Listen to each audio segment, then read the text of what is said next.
So you believe that this warning letter was sent by the Phantom Weasel? Absolutely. I've said it before and I'll say it again. The Phantom Weasel never acts as you expect. He must have faked his own death 10 years ago using a body double. Now that he's back, I'm sure the guards who worked on his case back in the day are in for a headache, but however this turns out in the end, the one thing it won't be is boring. Couldn't agree more. As a journalist, I'm gonna get a lot of mileage out of this one. Thank you, sir, for your time. Now, whom should I interview next? Huh? Hey! What a coincidence! Fancy meeting you here.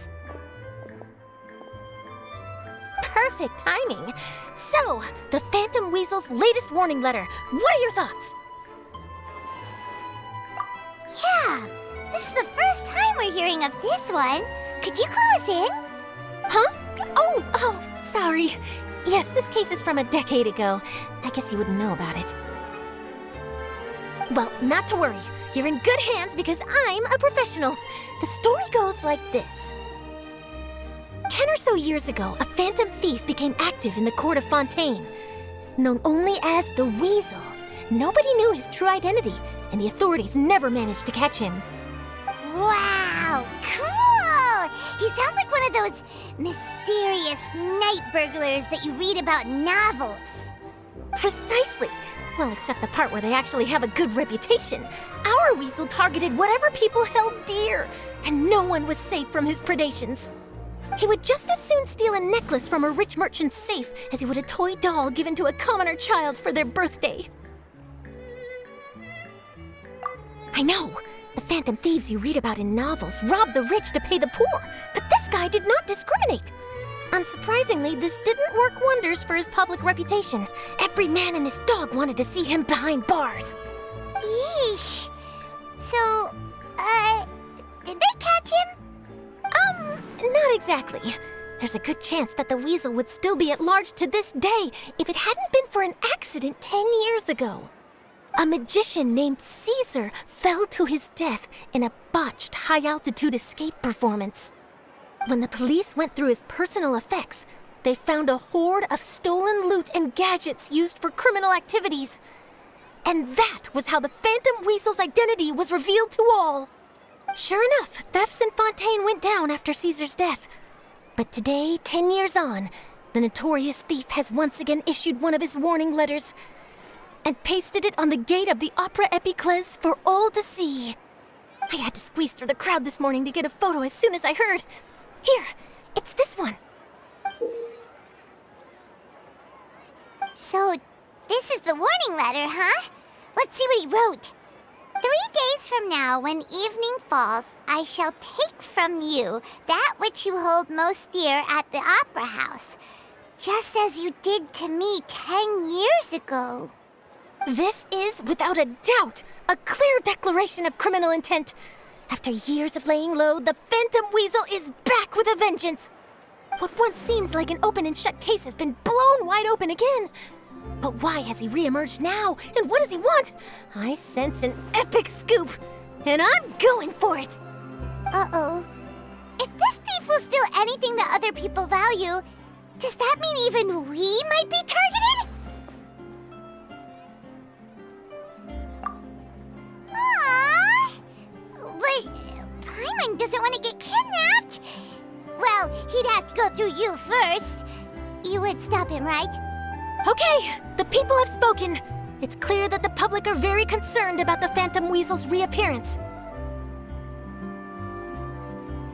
Let's see, I've got a photo of the letter, my interview notes. Yep, that should be enough to form the skeleton of my article. It does feel like something is missing, though. Something exclusive. Who should I interview next? I need someone with a more concrete connection to the Weasel. Is that who I think it is? me!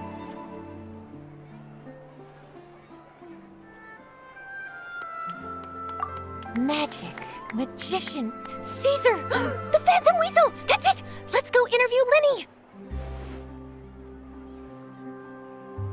You see, the original Phantom Thief Caesar was a magician too!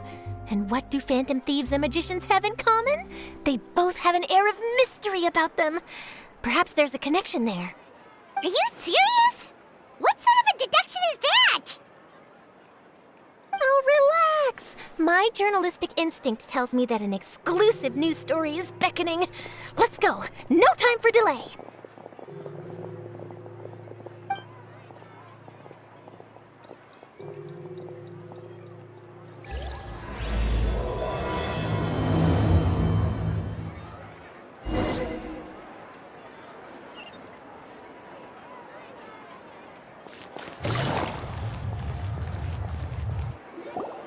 Wow, Mr. Magician!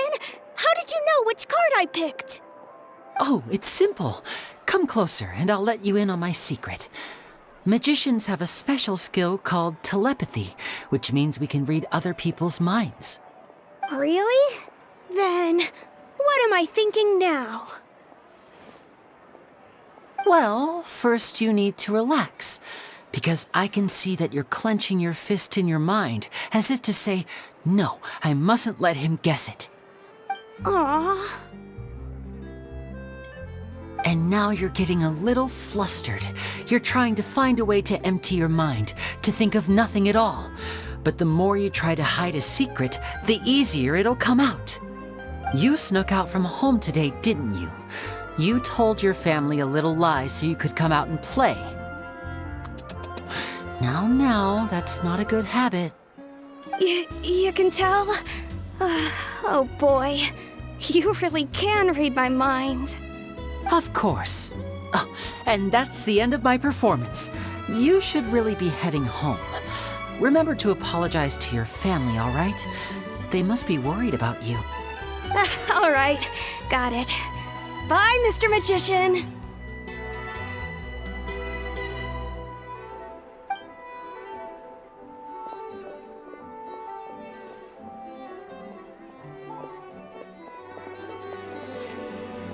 Hey, Lyney? Why, hello. We meet again. Are you looking for me? What's the situation? Well, why don't you guess, Mr. Telepathic? Oh, please. You didn't believe that spiel, did you?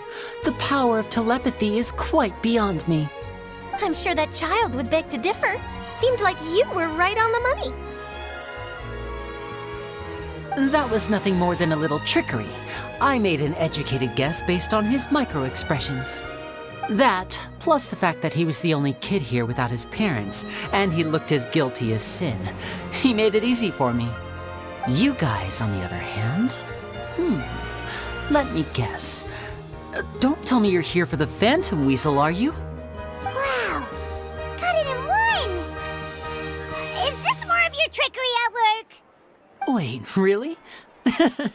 No trickery this time. It was pure luck. His warning letter's been the talk of the town, so I figured that maybe you were asking around about that. Bingo! I plan on writing a column reporting on the latest news about the Phantom Weasel. So, Lyney, what are your thoughts on this infamous thief's reappearance? To be honest, it makes me angry. Angry? Why? You read his letter, right? The Phantom Weasel claims he's planning something in 3 nights' time at the Opera House. That's the night I'll be performing there. Huh. What are the chances? Wait a minute, you don't think he's after you, do you? Well, if he is, then his warning is clearly a direct challenge to me personally. And if he's not, then it's still going to be a huge headache for me. The mere mention of the Weasel's name is enough to scare people off. So once the contents of that letter get out, barely anyone will be showing up to watch my show. But I've been preparing for this for a long time. I'm not about to let him ruin my big day. This leaves me with only one choice. I have to expose the Phantom Weasel's identity before the show begins. Really? So what you're saying is, we might get to see a live duel between a famous magician and an infamous thief? Wow, this has exclusive written all over it! To be honest, I'm not sure if I'll emerge the victor. The Phantom Weasel is a notorious crook, infamous for his inscrutable methods. You're being far too modest, Lyney. I think your magic tricks are even more inscrutable than those of a thief. Thanks for the compliment, though I have to say, I don't care much for the comparison. A lot of people liken magicians to thieves because we both have the ability to make things disappear without the person noticing. But there's an important difference that these people overlook. Allow me to demonstrate with a quick magic trick. Here, I have a flower, just an ordinary flower that was picked not long ago. Watch it carefully now. 3, 2, 1. It's gone! That's the question. Where did it go? Therein lies the difference between us. Thieves make precious things disappear, but only magicians make them reappear. If I could now invite you all to check your clothes, there might be a surprise in there somewhere.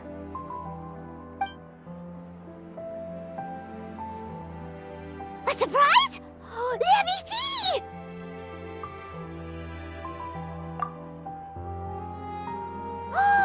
It's right there! But how? You haven't moved this whole time! What an outstanding trick! Sorry, Lyney, it seems that my previous praise was woefully inadequate. Clearly, magic is the superior art form to theft. Don't worry, I didn't take offense.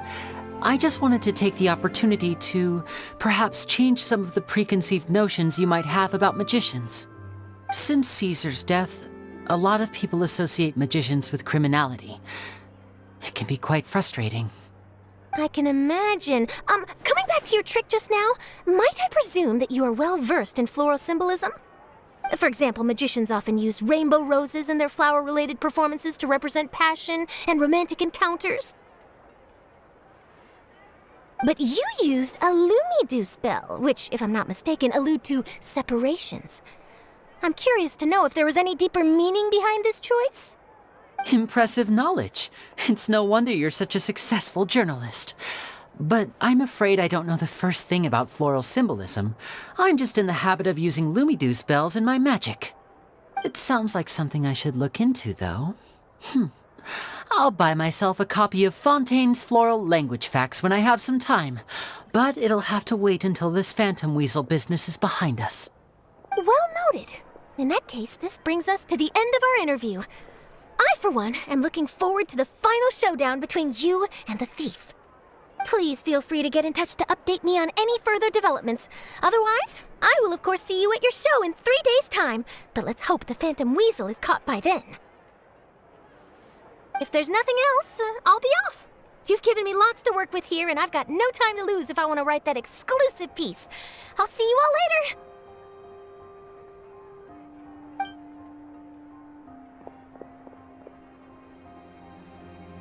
So, Lyney, are you gonna tell us how you did that flower trick now?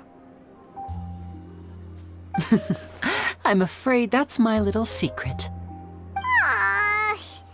Well, magicians are entitled to their secrets. But Paimon's really itching to know how it's done. You feel it too, right? So itchy. Not so itchy then, huh? Well, since you're so concerned, how would you like to serve as my temporary magician's assistants and help me investigate? Magician's assistants? Oh, that sounds fun! Assistants are technically magicians too! Also, it'll bring us one step closer to figuring out how that darn trick is done! Shall we go for it? Excellent. Thank you for putting your trust in moi. The first thing we need to look into is who Caesar really was. If he truly was the Phantom Weasel, that means that the Weasel is dead, and whoever wrote this warning letter is just a copycat criminal. But if he wasn't the weasel? Well, that'll make things more interesting. It would mean that the weasel lives and he's been laying low all this time in some corner of Fontaine. And if we're investigating Caesar, his fiancée Gemma is a good place to start. Word is that she visits the cemetery often, so I asked Lynette to wait for her there. We should make a move. Let's go and rendezvous with Lynette.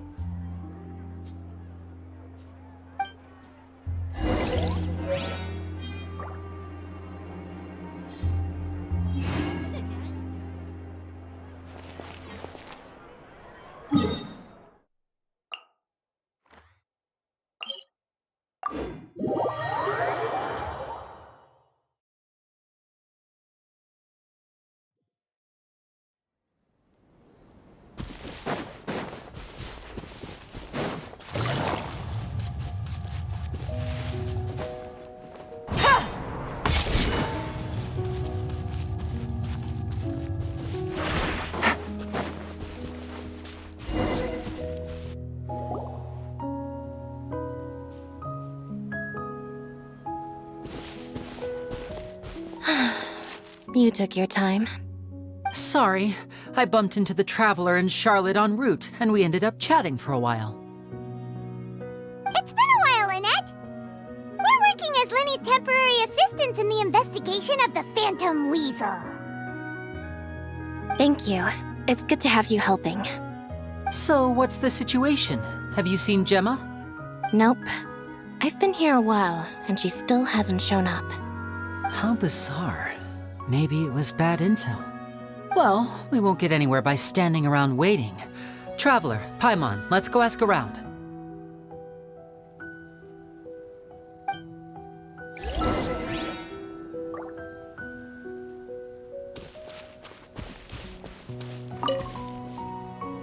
Excuse me, good sir. Do you by any chance know a Gemma? Gemma? You mean Caesar's fiancée? Sure I do. What's this about? I'm just trying to get a hold of her because I need her help with something. I heard she comes here a lot. Yeah, she does. Poor thing. It's no secret why either. She's heartsick. Ever since Caesar passed away, she's been coming here once every week to clean his grave. Often she just sits there in front of his headstone, lost in thought. Sometimes she talks to herself. I asked her what she was doing once. She said she wanted to speak to him again. She knows he's gone and can't hear her from the grave, but she just likes to spend time there, telling her fiancé all about how her life is going. And she's been doing this ever since Caesar passed away? Oh, so 10 years. Wow. Their love must have been really strong. I'll bet. Caesar's reputation fell apart after his identity was revealed, so no one else visits his grave. Gemma's the only one who still thinks about him after all these years. I don't know if the mind lives on in the waters after death, but if it does, I'm sure Caesar must be grateful to have someone who remembers him fondly. If I'm honest, I think this is all so unfair to poor Gemma. Her fiancé was a low-life crook. He doesn't deserve someone like her. Anyway, all of that said, she's running later than usual today. Normally, she'd be sitting in front of his grave by now. I wonder if she's okay. Well, that's everything I know, I'm afraid. You might have more luck asking some other people. All right, well, thanks for sharing all of this with us. We'll keep asking around. You're welcome. I just hope she'll be able to move on one day.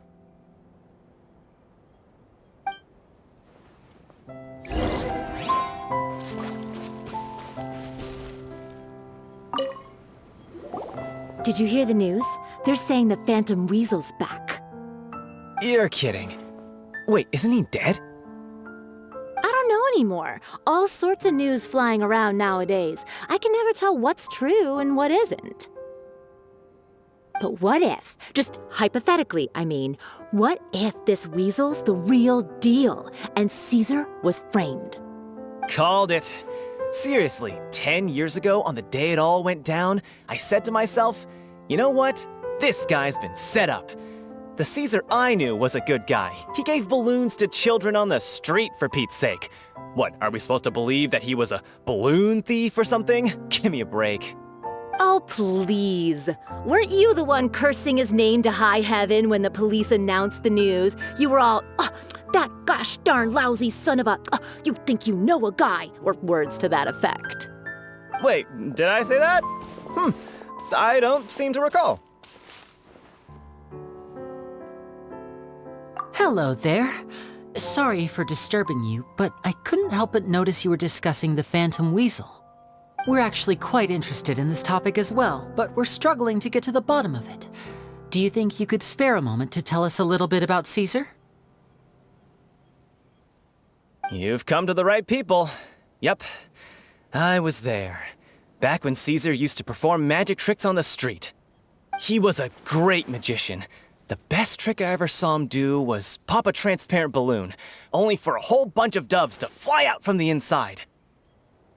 I was right up close and didn't blink or look away once. But for the life of me, I still don't have the faintest clue how he pulled it off. Really incredible stuff. I saw him perform too. He always used to bring some gifts along for the kids who came to watch his show, and he'd hand them out after he was done. Sometimes he even got the kids to write their wishes down, and then he'd make the items on the wish list appear in his next show. He doesn't sound like such a bad guy. But after he died, there were also rumors that he used the wish list to find out what was precious to people, with the intent to steal it later. As I'm sure you know, the Phantom Weasel would steal just about anything from anyone. Whatever the case, now that the Weasel is back, Caesar's become a hot topic once more. I bet Gemma must be pleased. If Caesar's name gets cleared, maybe it'll finally give her some solace after all this time. No, speak of the devil. That's her over there. If you've got any more questions about Caesar, she's definitely the one to ask. So that's Gemma. Is it just Paimon, or does it look like something's wrong? Wait, it looks like she's injured. Come on, let's see if she's okay.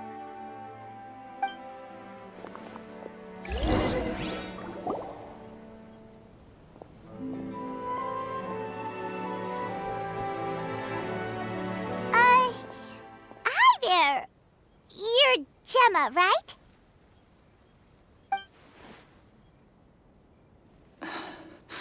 Who's asking? Don't be afraid, we mean no harm. It looks like you're injured. How bad is it?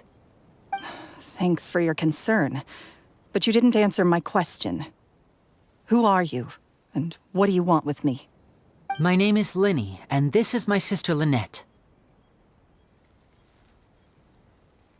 My name's Paimon, and this here's the Traveler. We're investigating the Phantom Weasel. The Weasel posted a warning letter this morning. If he still lives, that means that Caesar was falsely accused. You knew Caesar better than anyone else. So if you're willing, we'd love to hear what you think about all this. I promise you can trust us. We won't hurt you. In fact, we'll do all we can to keep you safe. I never believed that he was the Weasel. Huh. I suspected as much. Okay, so going back 10 years, do you remember anything strange in the weeks leading up to the accident? Did Caesar have a falling out with anyone, for instance? No, not that I know of. Got it. All right, sorry for disturbing you. If you don't have any more questions, please leave. I want to be alone with him.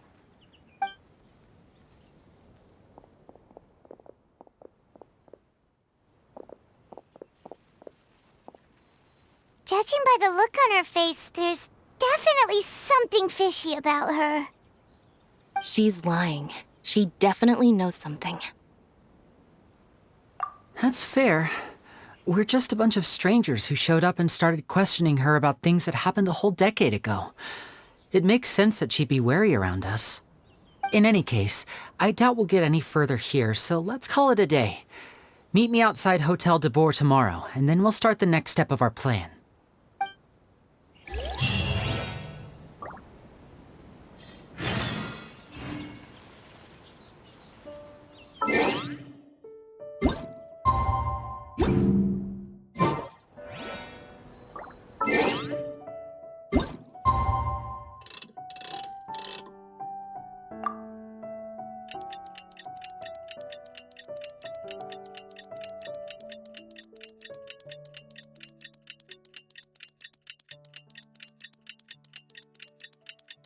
Over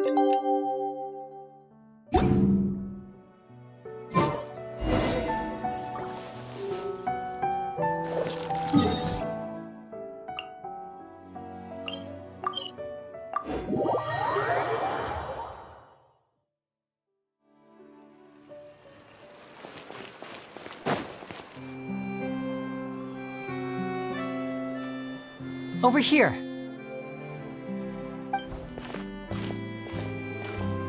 Lynette's not joining us today? I've had her follow Gemma and see if we can make any inroads with her. They should be at a cafe right now. Still, I don't think that Gemma's likely to open up to us. So, we need a contingency plan. Today, we'll be looking into a guy named Lorenzo, Caesar's former pupil and assistant. When Caesar passed away, all the stolen goods discovered in his home were confiscated and returned to their rightful owners. But Lorenzo was the only one privy to all his magic secrets, and he inherited his craft. Before long, Lorenzo was the next big magician in town, his fame surpassing even that of his master, and it made him very wealthy. He's since left the magic scene, though, and these days, he's a wealthy businessman with his fingers in a lot of different pies. I had to pull a lot of strings, but I managed to get him to agree to a couple of drinks with me. Be warned, though, I hear he's got a hair-triggered temper. We'd best be careful.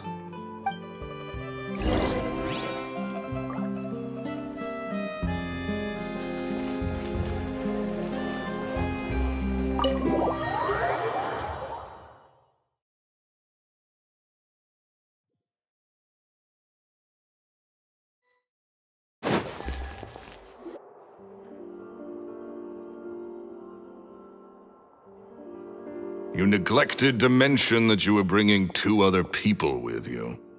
My apologies. These 2 are my assistants. When they heard that I was meeting with the former magic maestro himself, they begged and pleaded with me to bring them along. And if it's no trouble, a couple of autographs would really make their day. Oh, forget the pleasantries, just sit.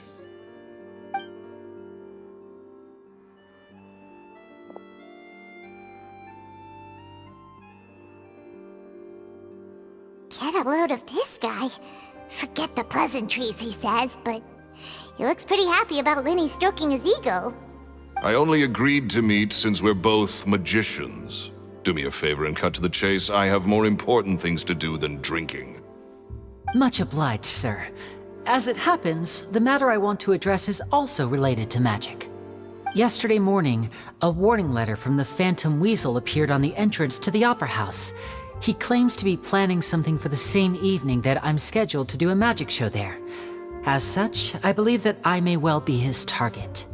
I have to get to the bottom of this to ensure that my show can go ahead as planned.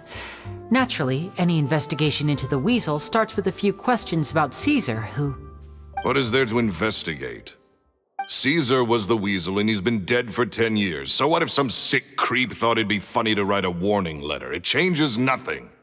Are you trying to tell me you actually bought it? Please, sir, no need to get so worked up.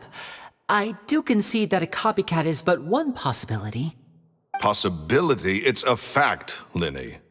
Look, my patience is limited, so listen carefully while I'm still willing to put up with you. The Weasel is dead. Period. Everyone knows that, so do yourself a favor and quit this investigation. It'll lead you nowhere. Look, if this affects your magic show in any way, I will personally compensate you for any losses. Oh, sir, I'm honored, really. But this isn't about finances for me. My pride as a magician is what's at stake here, Lorenzo. Copycat or not, this person has thrown me the gauntlet, and I must meet their challenge head-on. Your pride? Don't mince words with me, boy. Just tell me, what exactly are you seeking to do? I want to find out the Phantom Weasel's true identity. I have to know for myself what really happened 10 years ago. What would that accomplish? And what do the events of 10 years ago have to do with you, anyway? Look, you of all people should know that a magician never reveals their secrets. And in any case, dead men don't talk. So if you really care about your magician's pride, then you'll forget about Caesar and move on. This is getting awkward. Lorenzo? Is that? Oh, it is you! I know that big, booming voice anywhere. What's up, my man? Want to grab a drink with me? Another day, I'm busy. Oh, come on. You can't be all business all the time. You know what they say? Live fast, die young. You gotta learn how to kick back and relax once in a while. If I wanted your life advice, I'd ask for it. Now get out of my face and go be drunk somewhere else. Sorry, my good sir. I don't believe I've had the pleasure. Oh, hey! Edmondo. He and I are business pals. We worked together a bunch of times. This is your first time meeting him? Oh, he's always like this. Foul-mouthed and hard-nosed. Never heard a kind word out of this guy the whole time I've known him. And he wonders why he can't get a girlfriend, despite being, what, pushing 40, 30, something? Anyway, point is, a lot older than when he first got rejected by the girl he was into. And he's still into, from what I hear. Shut up and get out of my face. Another word out of you and you can forget about doing business with me ever again. Do I make myself clear? Sorry, I may have had a little too much to drink. All right, I'm gonna leave. Don't work too hard.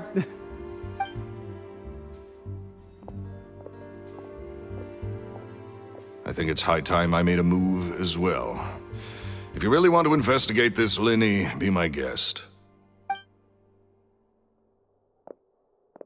But if nothing good comes of it, don't say I didn't warn you.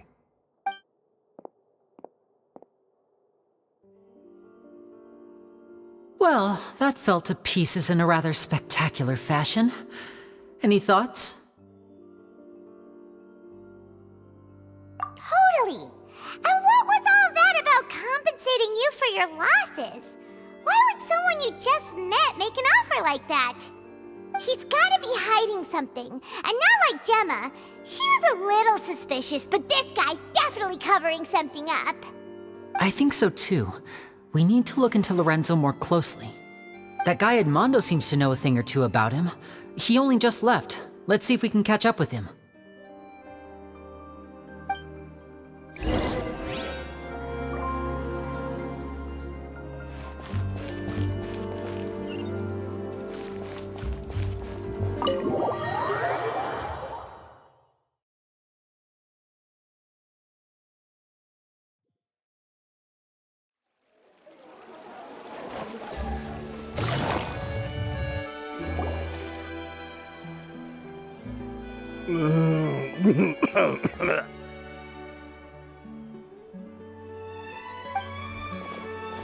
You okay there? Who are you? Oh, it's you guys. Don't worry about me. I must have had one too many. I just need to ride it out. I say way too much back there, didn't I? Yeah, I nearly talked myself into complete financial ruin. Note to self, no more drunken chats when Lorenzo's around. So he was serious about threatening to cut you off? Ugh, Paimon knew he was a bad egg. Hey, just keep your voice down. Don't go prying into Lorenzo's personal affairs. Bad things happen to people who ask too many questions, or make an enemy out of him. What kind of bad things? Don't even ask. I'm sorry, I'm gonna have to cut this conversation short. I'm not crossing that line again. And take it from me, trouble with Lorenzo is one thing you don't need in your life. You saw him flare up back there. I don't know what you said to him, but clearly it touched a nerve. That's not a good sign. You're too young for this. Don't get in over your head. I'm leaving.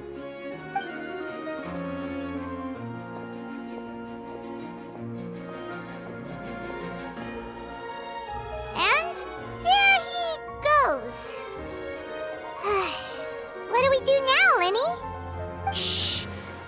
think we're being watched.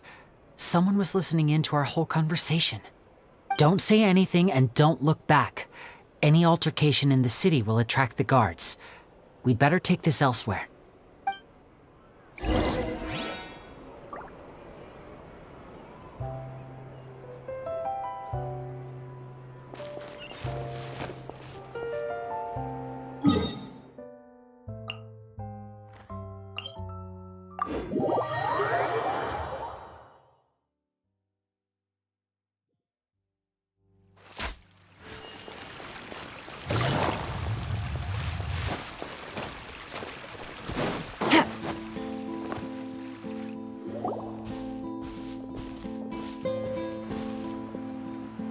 You followed us a long way.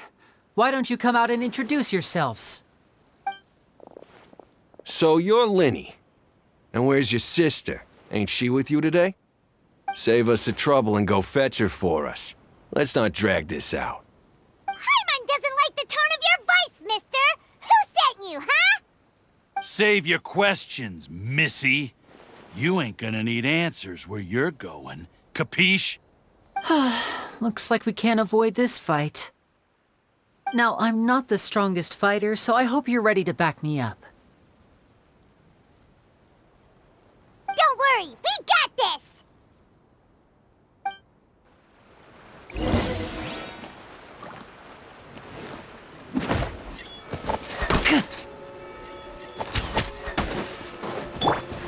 The wind knows me.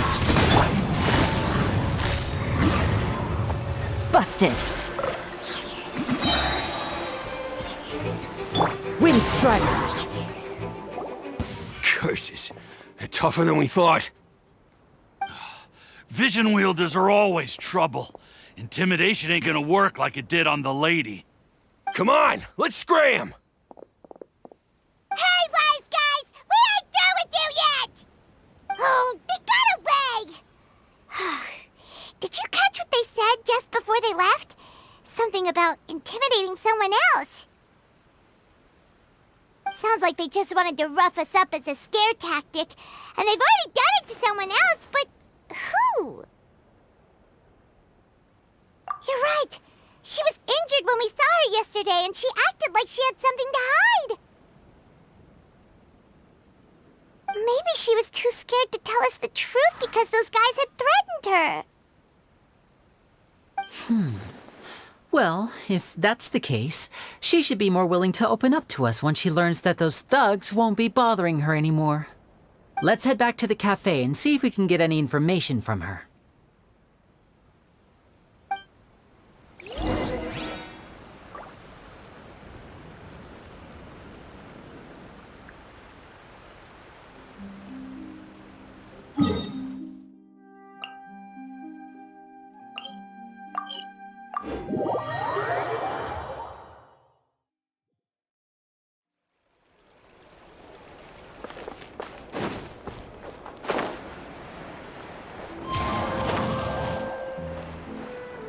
Chích!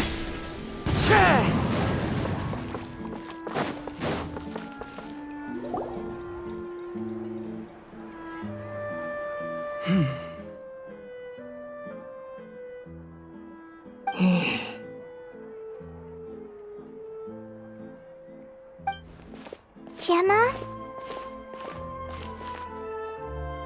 You again. What is it this time? We just ran into the men who've been threatening you, and we gave them a taste of their own medicine. So, you can relax now. We're here to protect you. What? Why? I didn't tell you anything. Why would they come after you? Sounds like they're no strangers to you. That's putting it mildly. I know them all too well, and I hate them with every fiber of my being. It's been 10 long years, and still every time I try to look into Caesar's death, they show up and warn me not to do anything stupid. How do I know I can trust you? Do you really think you can get to the bottom of it all? And why are you doing this? I'm afraid I can't reveal all the details just yet, but I can promise you this. I will expose the Phantom Weasel's true identity. Because you see, this is a personal matter of the utmost importance. I give you my word. Trust me. Okay. How can I help you? I've heard that Caesar used to have a magic workshop where he kept a lot of his personal effects. If possible, I'd like to take a look at them. Do you know where it is? The Fleuve Sonde. But the place was sealed up by the police after his death, and no one's been there since. I also know that the Fleuve Sonde is dangerous territory. Lots of hostile groups lurking around. If you're serious about going there, please be careful. Understood. Lynette, you stay here and take care of Gemma. Don't let her come to harm. Got it. But if I'm staying here, I'm ordering dessert. I mean, bon appetit. But stay sharp, too. They're likely to come for you while I'm away. Okay. All right. Power saving mode off. I'll start taking this more seriously now.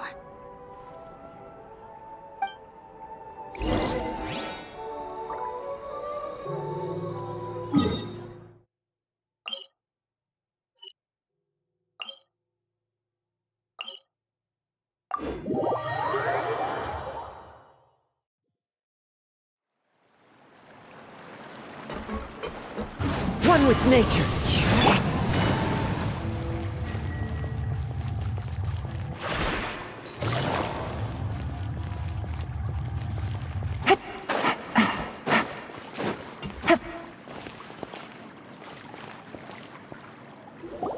If Gemma gave us the right location, then the workshop should be right nearby.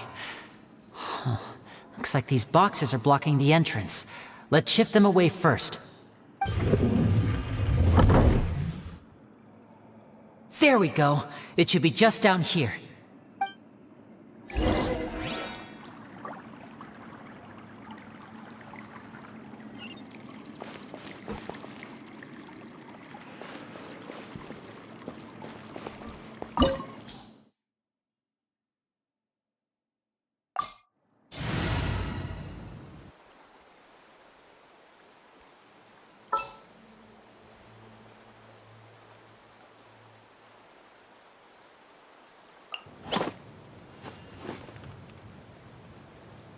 I won't hold you back.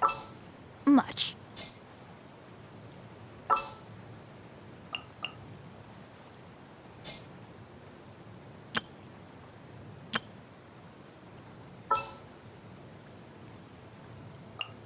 Sounds good to me.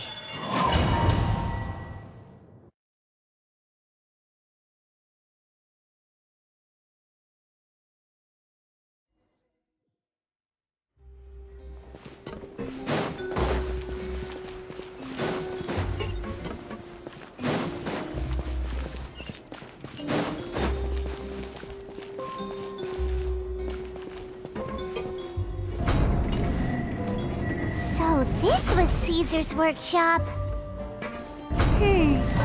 Nothing suspicious here, just normal magic props. Let's head in further. What was that? Oh, is this one of Caesar's gadgets? Guess we must have triggered some sort of device.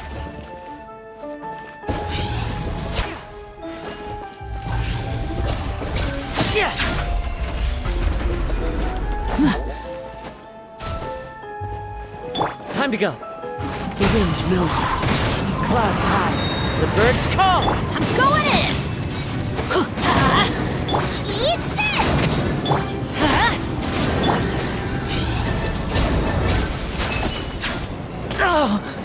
And voila!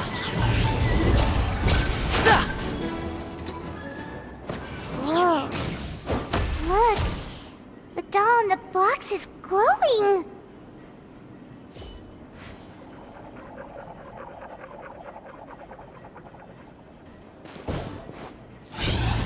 There's something written on the card on this doll. Let's take a closer look.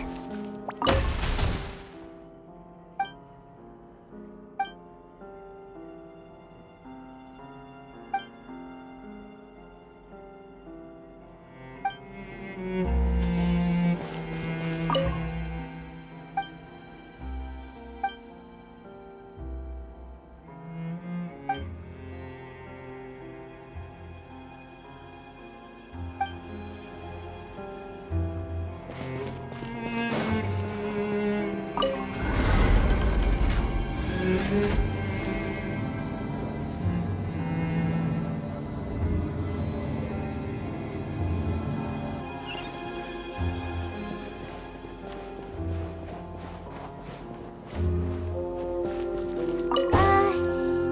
magic boxes are moving. What do we do? One of them looks different from the rest. Let's investigate.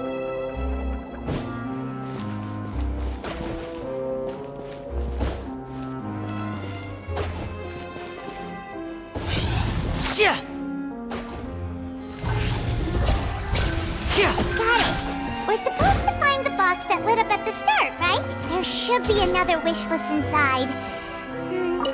Let's keep trying.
That's weird.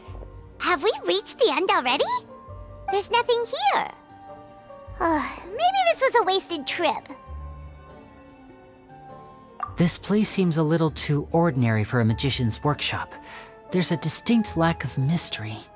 We've triggered quite a few devices on the way here. I'm starting to wonder whether Caesar built this whole place as one big, elaborate magic contraption. If so, then there must be more to this place than meets the eye. Maybe a hidden room somewhere. Aha! If I just move this book, then hopefully... and... presto! A secret passageway! How did you know? I'm a magician too, and apparently great minds really do think alike. Looks pretty big inside. Let's head in and take a look around.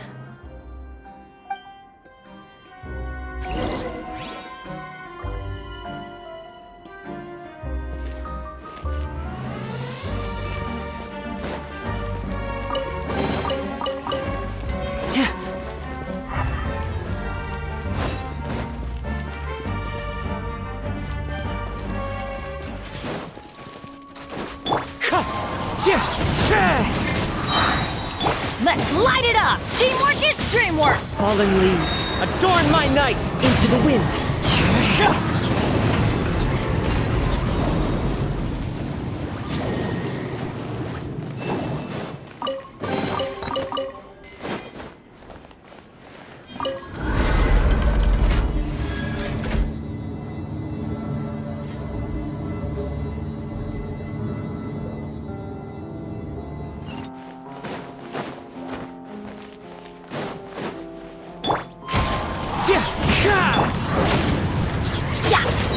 I'm going in!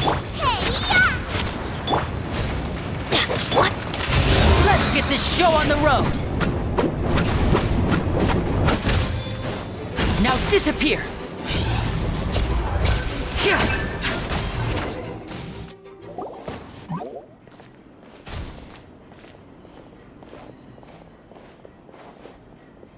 Why have you stopped, Lyney? Is there some device in that box? Huh. It just looks familiar somehow. Let me check this out for a second while you guys go on ahead. If anyone makes a major discovery, let's rendezvous here. All right, see you in a bit.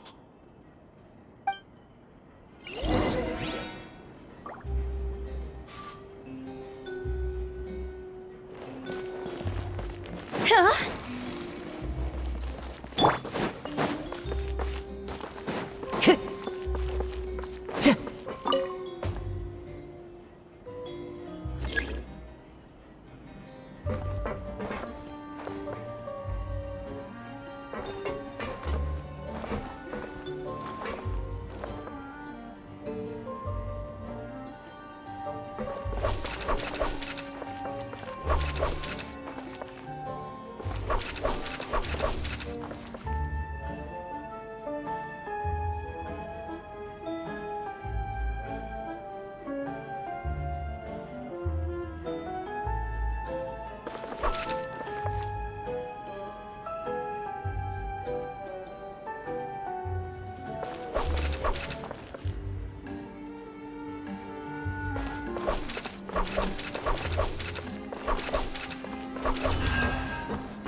Time to go. Wow! There's a hidden room here! This book's thick as a brick! Let's take a peek inside it, shall we?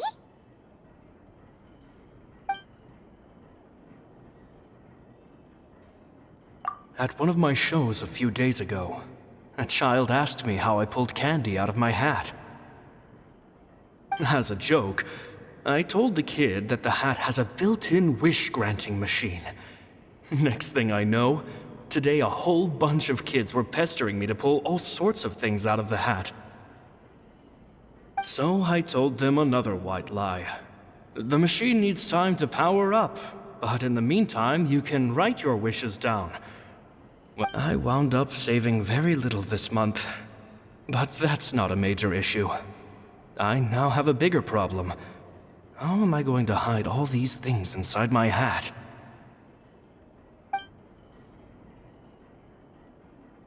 Two children came to talk to me after today's show. I don't know why they were out on their own. They looked much too young to be unsupervised. I do hope they got home safely. Anyway, they said that they wanted me to teach them how to do magic. It's not uncommon for children to ask this, of course, but I've never seen any of them as serious about it as these two. I told them that learning magic is very hard work, but that didn't faze them at all. It's like they already knew. They seemed so committed. I couldn't turn them down.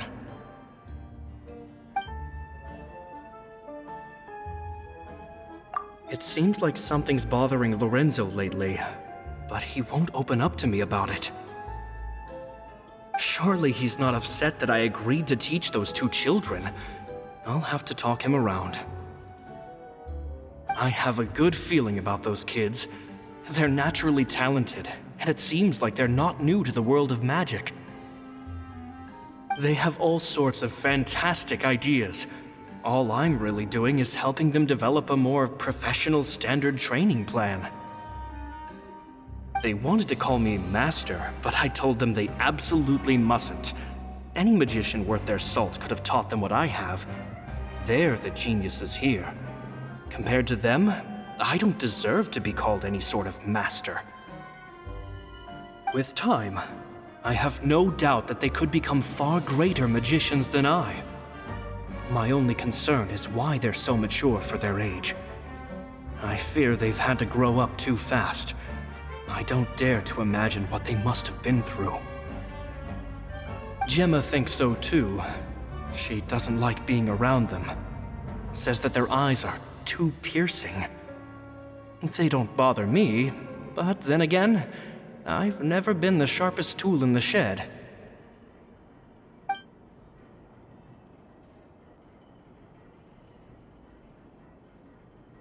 It's nearly time for me to go on tour. I asked the two kids if they'd like to come with me, but they shook their heads. I once overheard them talking about their father and their mission. Sounds like their parents have other plans for them. I guess we'll be parting ways soon. It's only been 10 days since I first met them, but I think that I've gotten a feel for their personalities now. They're very tough, but also very cautious, and they trust no one but each other. This, I fear, is not a good habit to have. They hide things from me too. For example, when I asked them where they live and why they wanted to learn magic, they lied. That's the thing about children. Whenever they're trying to cover something up, it always shows somehow. I can sense that their lives have been hard, possibly even dangerous too. They're not like other children.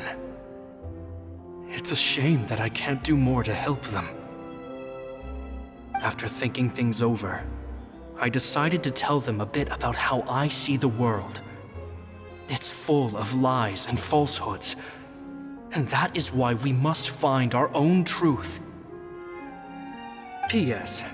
I hope they won't find my nagging annoying. Children are so opinionated nowadays. Will it do them more harm than good for someone they've only known 10 days to lecture them like that? P.P.S. Maybe I'm overthinking this. Children aren't interested in grand philosophies. It probably just went in one ear and out the other. I bet they've already forgotten every word I said. Oh, Caesar, Caesar. Just mind your own business next time.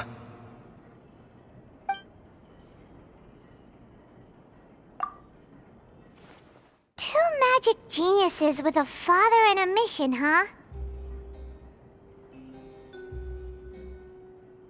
Sounds a lot like he was writing about Lyney and Lynette, don't you think? So did they meet Caesar when they were kids? Let's go ask Lyney!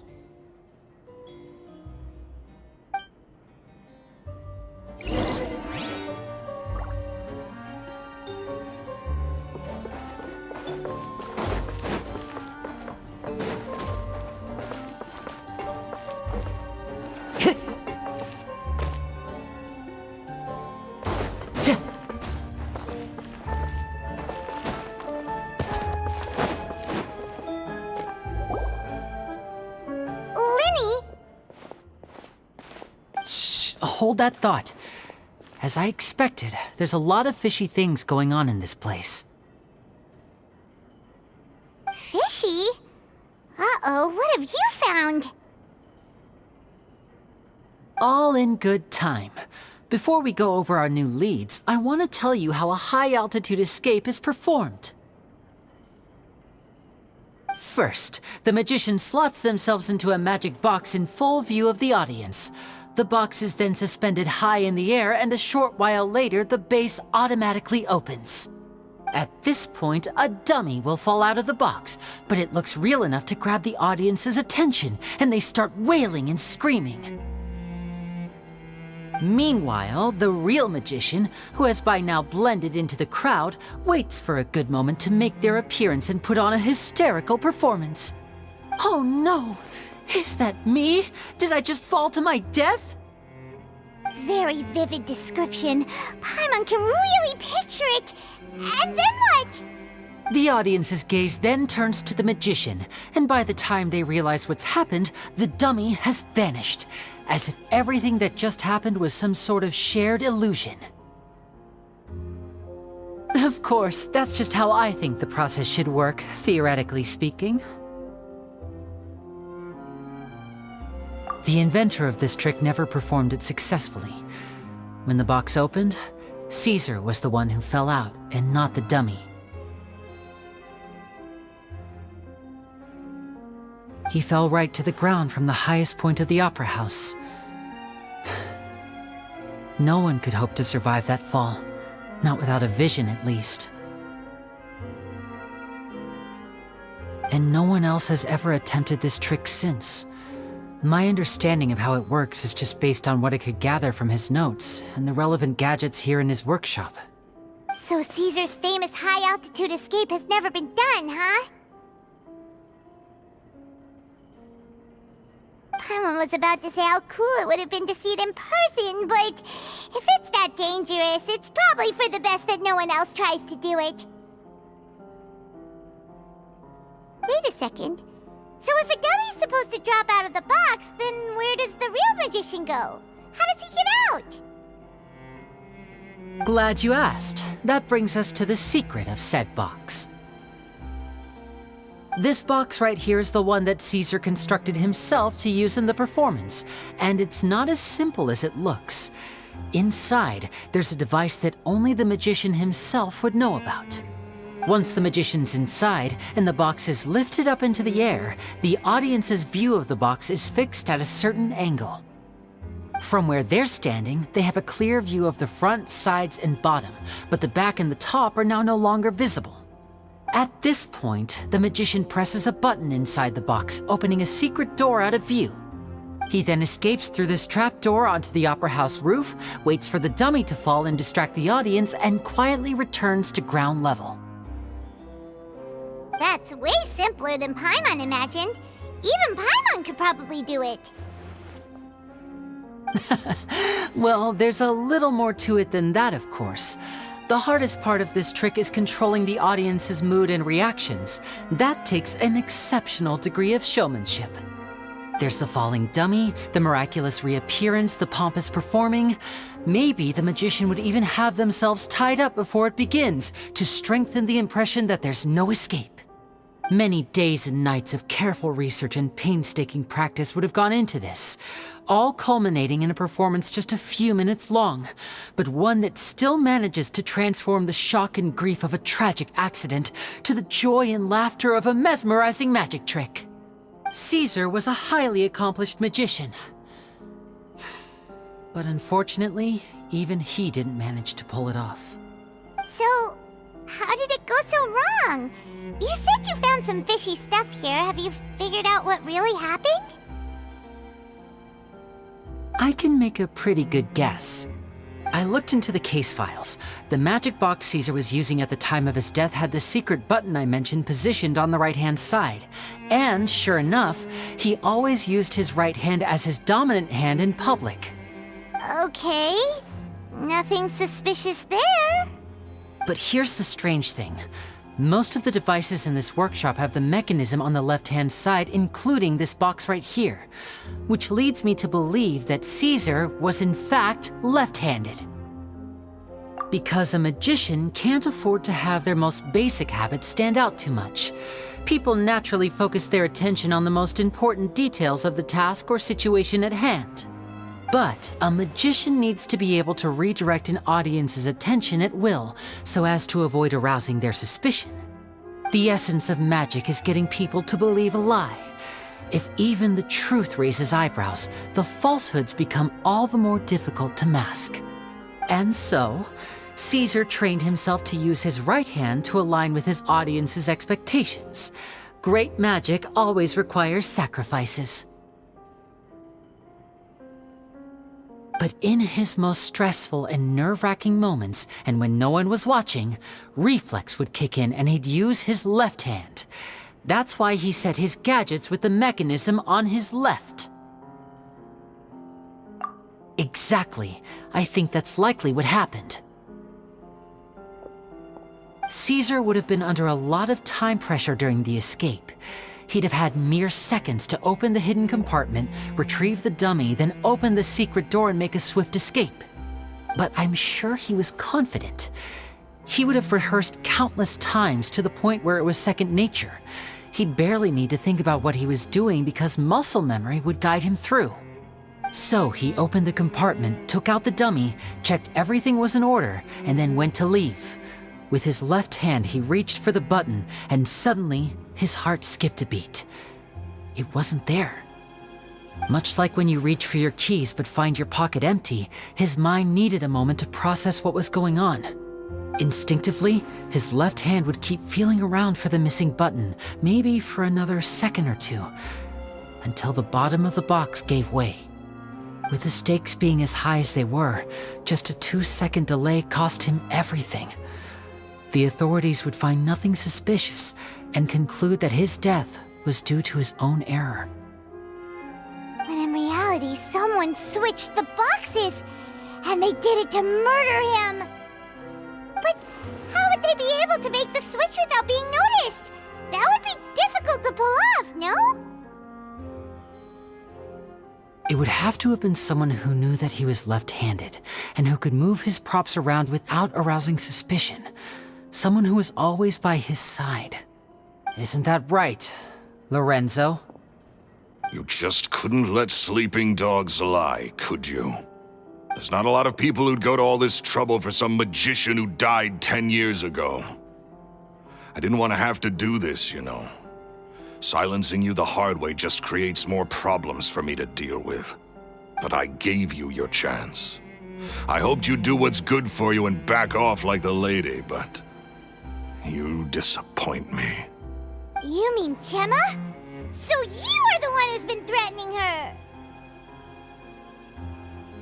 Yes, although however stubborn she might be, she was never much of a liability. But you people, you never even knew him, but for some reason you just wouldn't drop it. which is why you can't leave this place alive. Take them out, and make it quick. Do your worst!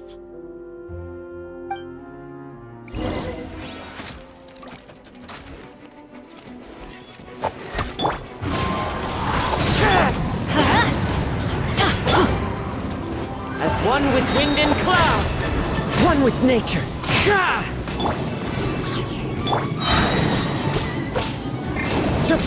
Teamwork is dreamwork! Step right up.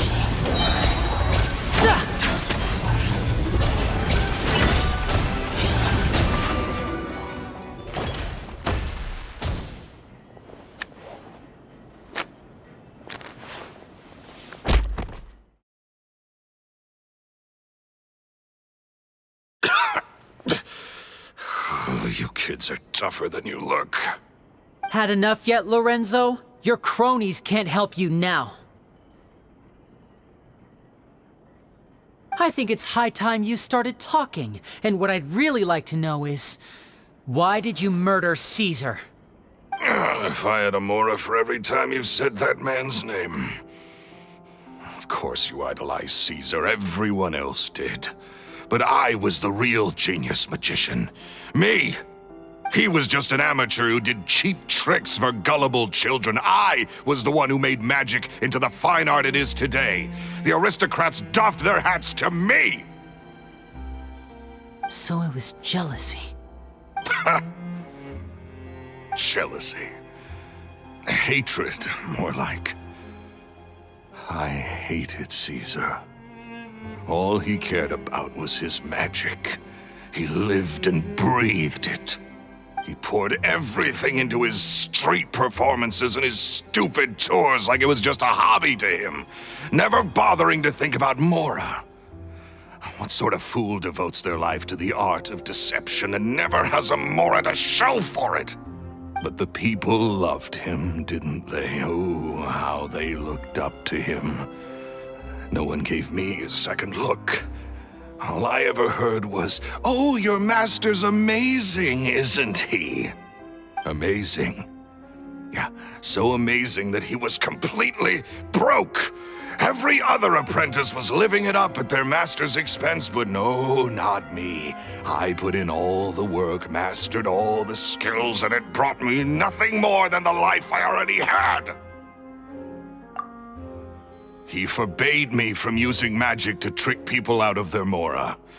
There was nothing he hated more than that. And with his reputation in Fontaine, it was too risky for me to go it alone. As long as he was alive, if I dabbled in my own brand of money-making magic, he would expose me, and it would destroy me. I had to kill him. There was no other way. He had to go. And this was your only motive? It was reason enough. What other motive would I need? Well, I was under the impression that there might have been other factors at play. For instance, maybe you were in love with Gemma, but she was engaged to Caesar. In love with Gemma? Don't be ridiculous. Guess I was wrong about that then. Next question. Are you the Phantom Weasel? I am. Caesar was so strict with me. He insisted that his way was the right way, that the sole purpose of magic was to bring joy to the world. I never bought into any of that. I was more interested in the practical value of magic. Sure enough, it helped me fill my pockets with all kinds of valuable treasures. Oh, yeah! Charlotte told us that the weasel would steal whatever people valued, no matter how much it was worth. That's just how it looked from the outside. What would any thief want with second-rate loot? I've only ever targeted high-value items. I stole cheap things as a way of practicing my craft. It was other people's overactive imaginations that conjured up the preposterous image they then dubbed the Phantom Weasel. So that's the story, huh? Well, I hope you're ready to tell it all over again during your trial. What choice do I have? You're a pack of wolves, and you've got me between your jaws. You've seen what's here, and my last-ditch effort to stop it getting out has failed. What else can I do? So be it. I've enjoyed power and wealth for the last 10 years, the likes of which Caesar could never give me. I wouldn't choose for things to end this way, but I regret nothing. Very well. In that case, I'll contact the guards. Traveler, Paimon, keep an eye on Lorenzo for me. I'll meet you just outside the workshop when I'm back.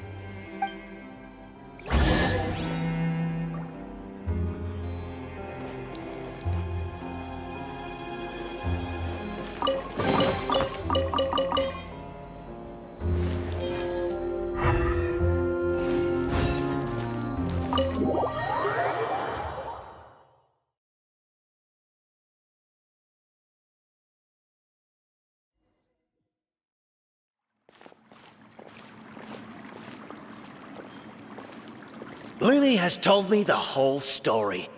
Lorenzo, do you confess to the murder of Caesar and to framing him for the Phantom Weasel's crimes?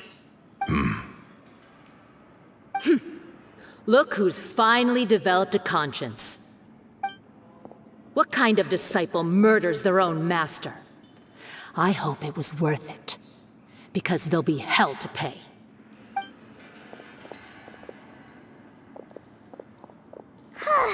Looks like it's all over. What should we do next, Lyney?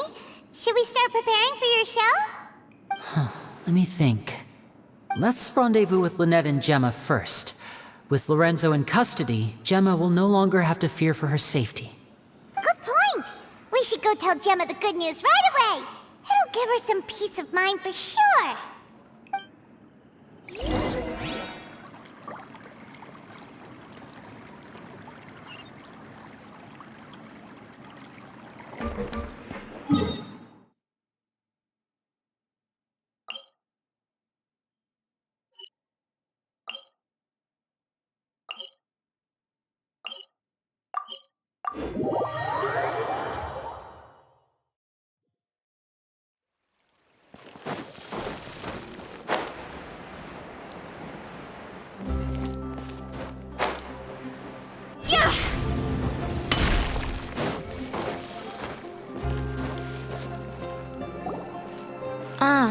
You're back.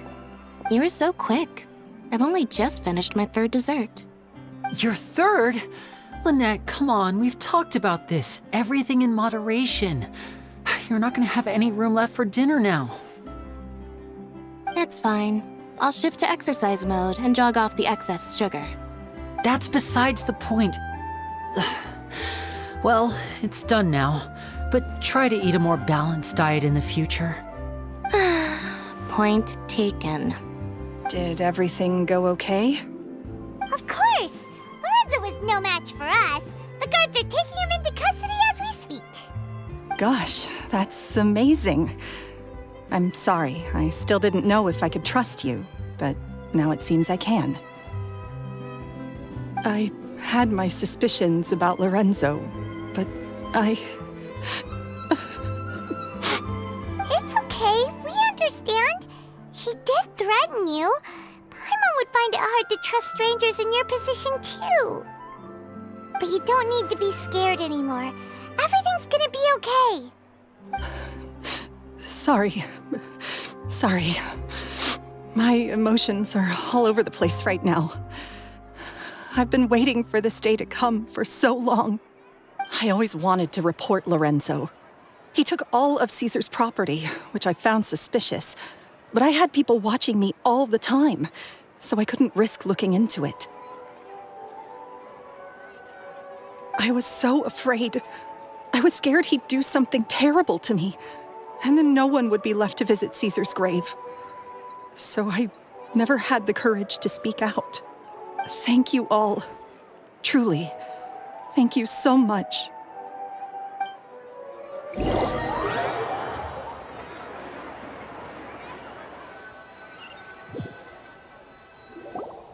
Thank you all for clearing Caesar's name.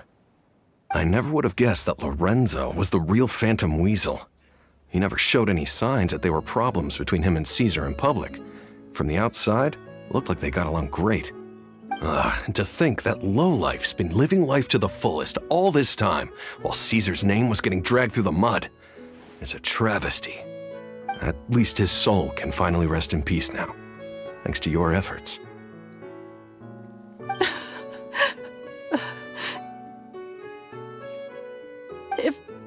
If only I'd realized before it was too late. Don't blame yourself, Gemma. This isn't your fault. Yeah, you still have the rest of your life to live. Caesar wouldn't want to see you spending it feeling guilty. Cheer up, Gemma. My brother's doing a magic show at the Opera House tomorrow evening. Would you like to come along? It might raise your spirits. This show will be a special one. We're holding it in Caesar's honor. In Caesar's honor? Really? Oh, thank you. I'll be there. Great. We'll see you tomorrow evening. Traveler, Paimon, don't be late. Don't worry, we'll be there. No way are we gonna miss out on a free magic show. Wait, Paimon feels like we're forgetting something. Oh yeah, Caesar's diary! We never found out if the two kids Caesar taught magic to were Lyney and Lynette or not.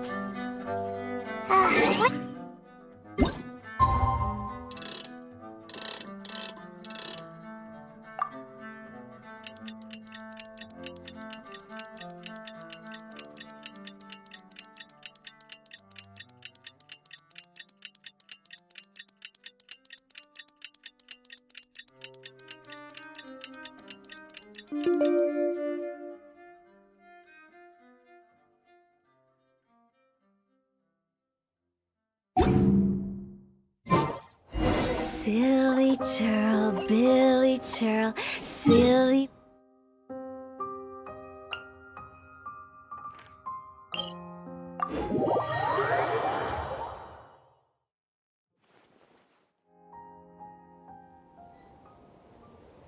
Phew!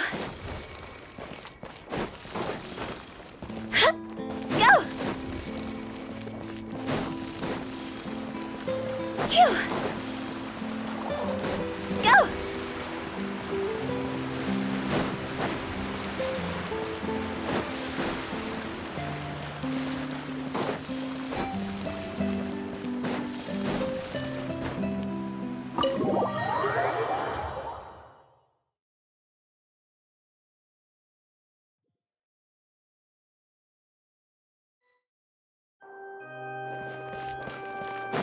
Huh?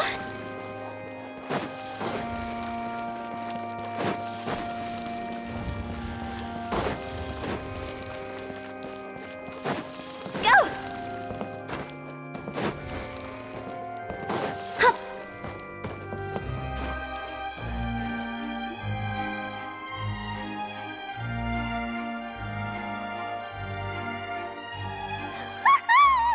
Paimon's excited to see another of Lyney's magic shows!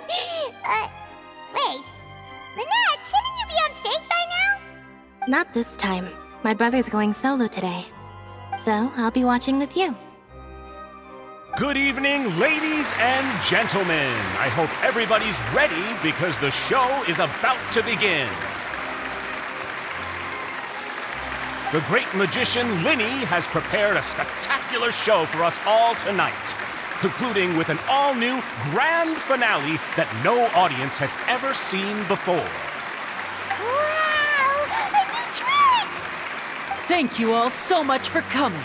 Now, prepare to join me on a journey through the mystical and miraculous.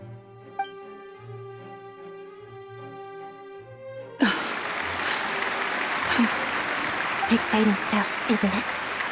Yes, it's just... It reminds me of him. No wonder. Caesar was a famous magician too. So, how did you two first meet, Gemma? Well, I was out on the street once, and I saw him performing for little children. Children love magic because they're willing to believe in things that can't be rationally explained. Caesar had this amazing way of bringing them into a dreamlike world. And somehow, I felt drawn to him too. So I went up and asked him to do a trick for me. Aw, that sounds so romantic. What trick did he do? It was with a flower. He took it in his hand, snapped his fingers, and it magically appeared on my head. I was so happy that day. No one had ever given me a flower before that. Oh, that's so cute!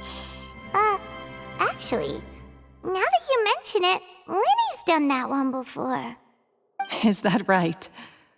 Then I suppose he's a romantic at heart, just like Caesar. So let's treasure the time we have with him. After all, you never know when the people dearest to you might be gone. That's right. It's all over now. Paimon doesn't really know how to comfort you, but at the very least, no one's gonna be intimidating you from now on. You can breathe easy at last, right? Right. Yes, you can breathe easy now, Phantom Weasel. See? Even Lynette says... Wait, what? The Phantom Weasel? Lorenzo escaped? Where is he? What do you mean, Phantom Weasel? As Lyney once said, a performer's job is to commit fully to their role and put on a flawless performance for their audience. But once the bag of tricks is empty and the curtain falls, it's time to end the show. The spotlight is no place for someone with no more cards up their sleeve. It's been 10 years, Gemma. Aren't you tired of the grieving widow act? I think it's time to put an end to it. What are you talking about? Paimon doesn't like this riddle. Traveler, Paimon doesn't like where this is going. Come on, say something! Ladies and gentlemen, I hope you're all enjoying the performance so far. There will now be a brief intermission, after which Lyney will perform the most electrifying act of tonight's show, the one we've all been waiting for. The final performance will take place outside of the Opera House, so please make your way outside in a calm and orderly fashion.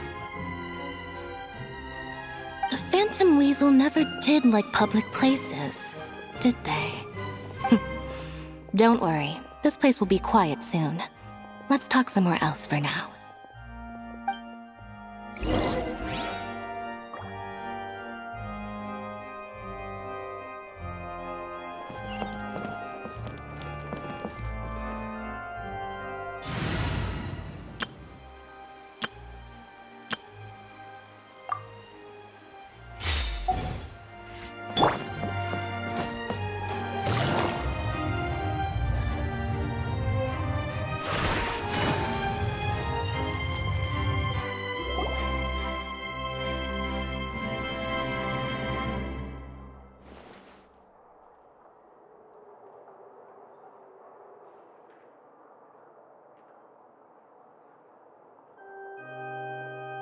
Dear me, this is awkward, isn't it? And unfortunately, I'm all out of gadgets, so I'm afraid I can't do any tricks to liven up the mood. This is a big mistake for a magician to make, but thankfully, I do have a backup plan. Now, who wants to hear a story? Lyney, don't we have more important things to address right now? Lynette accused Gemma of being the real Phantom Weasel a moment ago. Oh, what the heck's going on? All in good time. Magicians are good at guessing what people are thinking. I know the questions you want to ask. And as it happens, the story I'm about to tell might answer a few of them. Really? Well then, let's hear it! Paimon's dying of curiosity here! Let's go back to the very beginning. A decade ago, when the Phantom Weasel was terrorizing the court of Fontaine. She never missed a target, never left a trace, and no treasure was safe from her thieving hands. But as her infamy grew, so did the readiness of the police, and her opportunities to act became ever fewer. Every day she ran the risk of being exposed for who she was. Of course, she could not simply take this lying down, and before long she found her ticket to freedom. She would create a scapegoat, a false weasel to close the chapter on her behalf. After weighing her options, she set her sights on a renowned magician, Caesar. After all, magic and theft shared enough similarities for people to buy the story when the truth came out. So then what? Being the master deceiver she was, the weasel easily earned Caesar's trust. Now all that remained was to frame him for her countless crimes. But as she was considering how to make her move, she noticed Caesar's aggrieved pupil, and a new thought entered her mind. Maybe I don't need to get my hands dirty after all. At her encouragement, Lorenzo tampered with Caesar's magic box, causing him to fall to his death. Afterwards, Lorenzo seized his master's property, and the weasel set about tarnishing Caesar's reputation. Two co-conspirators committed the perfect crime.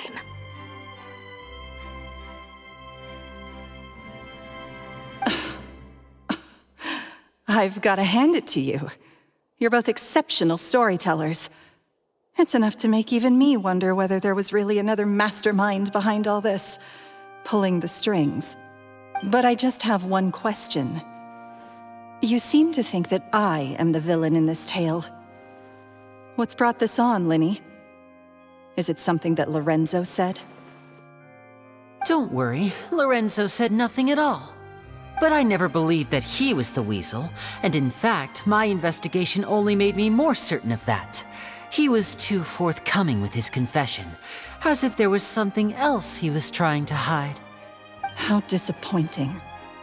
So you'd sooner trust Lorenzo than me, even without a shred of evidence? A magician is an expert at playing the audience to get the result they want. And I have no doubt that you, Gemma, are equally talented in this regard. With a little help from Lorenzo, you put on a very convincing performance. The lovesick fiancé, whose devotion to her betrothed is unshakable, even under threats of violence. Caesar was maligned and hated by all for 10 years, but you? Everyone sympathized with your plight. Who would suspect for 1 second that the lovely young lady always seen weeping in front of Caesar's grave was actually the mastermind behind his demise? No, not that poor lady. Perish the thought. Wait, so you mean the whole intimidation thing was just a hoax? Gemma and Lorenzo were both in on it? But why would Lorenzo agree to that? And why didn't he sell her out even at the end instead of admitting to being the weasel himself? Yes, why indeed? Maybe Gemma herself could enlighten us on that question. Well, Lyney, if you're so confident in your version of events, then I think the answer should be obvious. Having killed Caesar with his own hands, Lorenzo was plagued by overwhelming guilt. Revealing the Phantom Weasel's true identity would serve no purpose. But if the Weasel remained free, then she could take care of Lorenzo's loved ones. An excellent answer, though sadly a little dull. Is that right? Well, don't let me bore you. If you'd care to change the topic to something more interesting, I'd be much obliged. As a matter of fact, there's one thing I'd really like to understand. Why would the real weasel have targeted things that only have value to other people? Could you shed any light on that? Of course. After all, we're just telling stories here, aren't we? If I had to guess, I would say that the real weasel must have had a terrible childhood. Left to fend for herself after her parents died young. Betrayed, scorned, beaten. She'd scrounge waste paper from garbage bins to draw on, using twigs and dirt for lack of ink and pen. She'd sew ugly rag dolls from whatever scrap material she could get her hands on. This was her only source of happiness in life. But it was all she needed, and she was content. Until the world decided that even this was too good for her. Once again, she was betrayed. And this time, everything was taken from her. She felt like life was a miry pit that dragged her further down the more she struggled to escape. At that tender age, she should have been happy. Instead, she stood in the shadows and watched with envy as all good things in the world passed her by. This was a fate too cruel for anyone to bear. Her pain became a breeding ground for dark thoughts. Thoughts which festered and grew into a twisted solution to her troubles. I detest the happiness of others, in all its forms alike. I will rob them of everything they hold to be good and true, and it will fill the void in my soul. That's some pretty heavy stuff. Now it all makes sense. Does this story satisfy you, Lyney? Yes, it is quite to my tastes. Thank you for helping to clear up my confusion.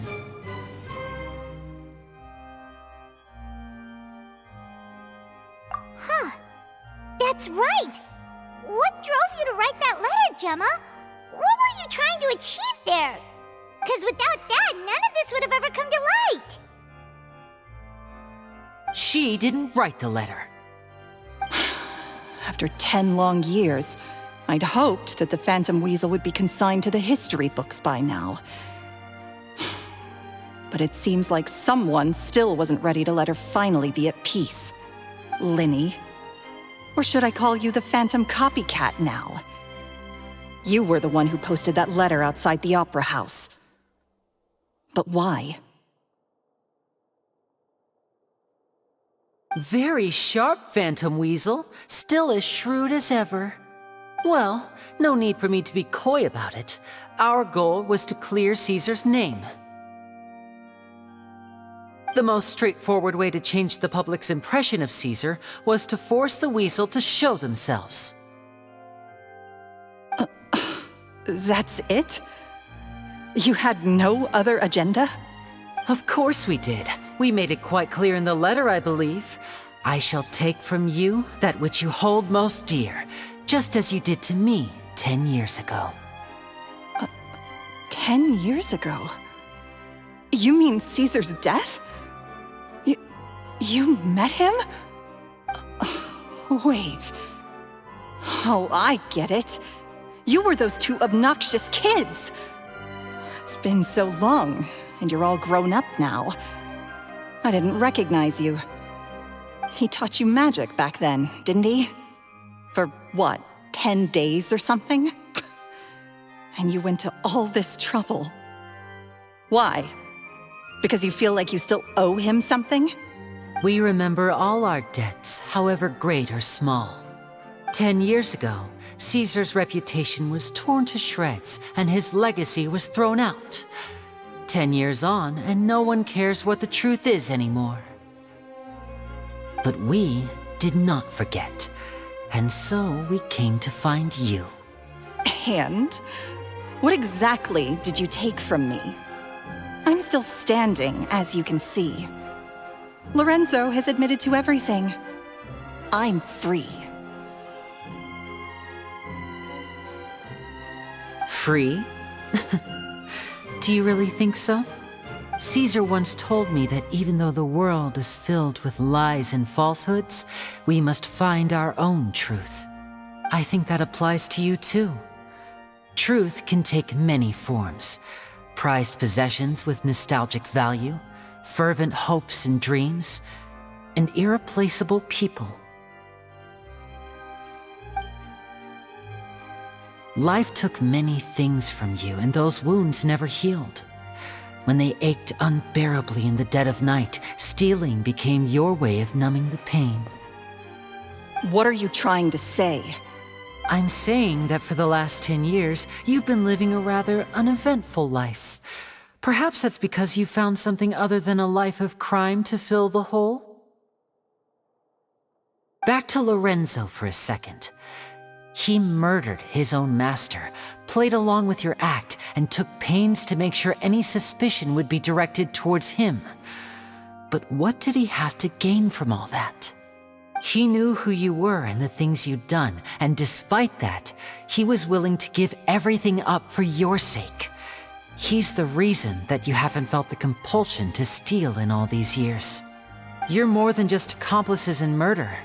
You're the only real friends each other has. So I think you know, deep down, that he is the only truth you have in your life. But that truth is gone now, and I guarantee you, you'll never see it again.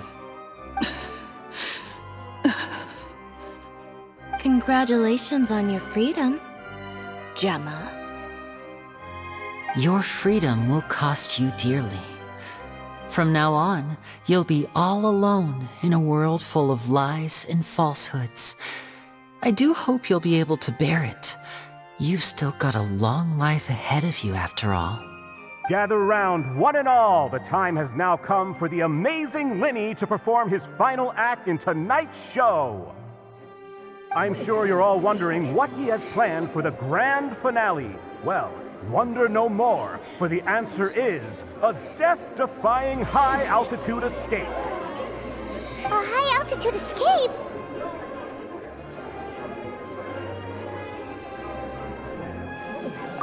I'm sure you all remember the magician Caesar.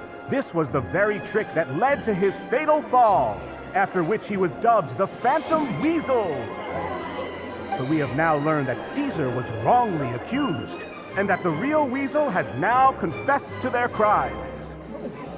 Guess that's my cue to leave. Whew.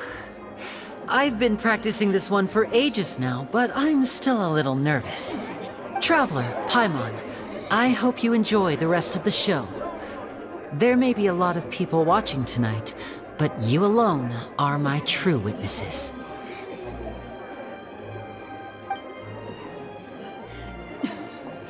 Lyney, wait.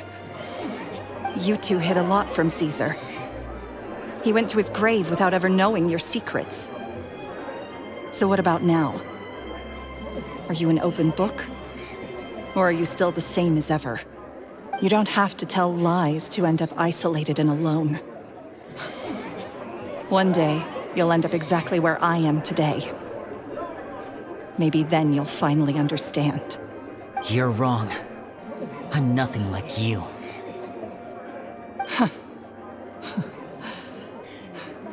So, what are we, doing now? Like Lyney said, when you're ready, let's head outside and watch the show. But what about Gemma? She'll figure out what's best for her soon enough. Oh, and if you'd like to see Lyney after the show, you know where he'll be. The usual haunt. All right. Well, let's go and watch Lyney's finale then. This trick's a pretty dangerous one, but he should be able to pull it off, right?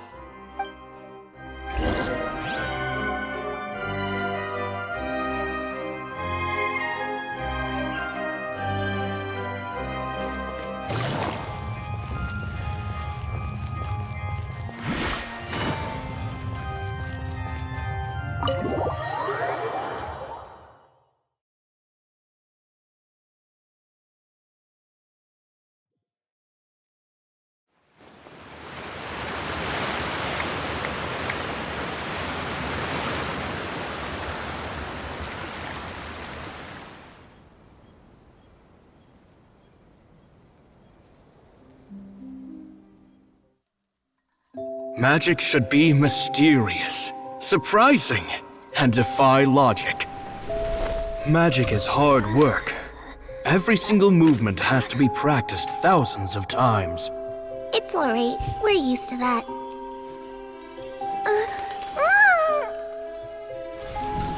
We're sorry. You've taught us so much, but we can't tell you the whole truth. It's okay. Do you still remember what I told you?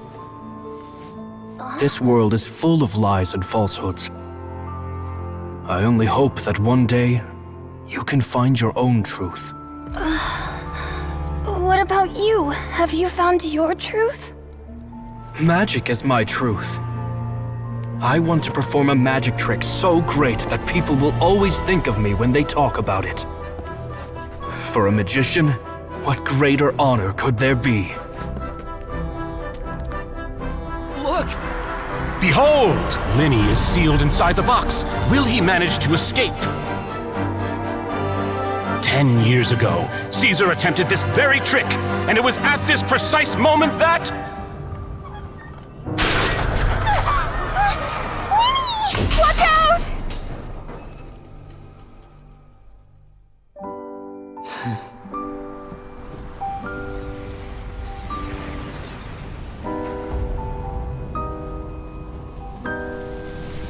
Mysterious. Surprising. And logic-defying. Isn't that right? This honor belongs to you, Caesar.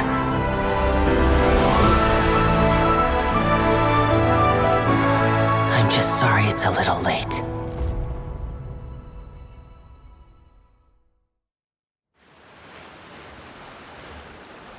Did you see that?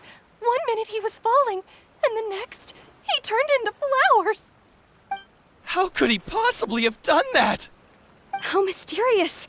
I didn't blink once. He just vanished, right in front of my eyes. What a heart-stopping magic show! This was really worth the trip. Caesar's name has finally been cleared, and Fontaine's new star magician Lyney has fulfilled a wish on his behalf. Oh, I couldn't ask for a better grand finale. It will make a great headline for the Steambird tomorrow, even if I do say so myself.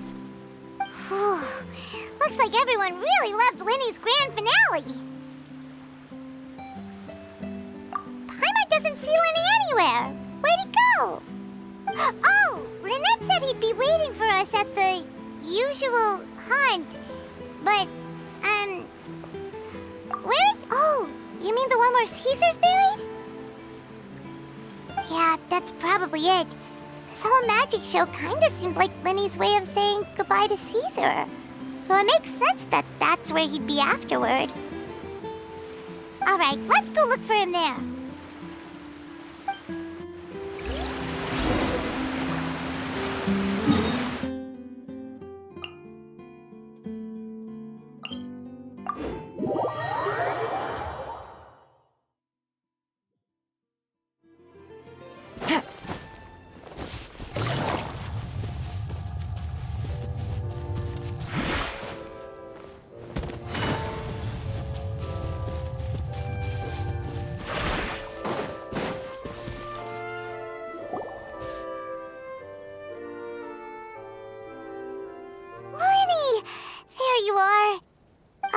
Are you alright?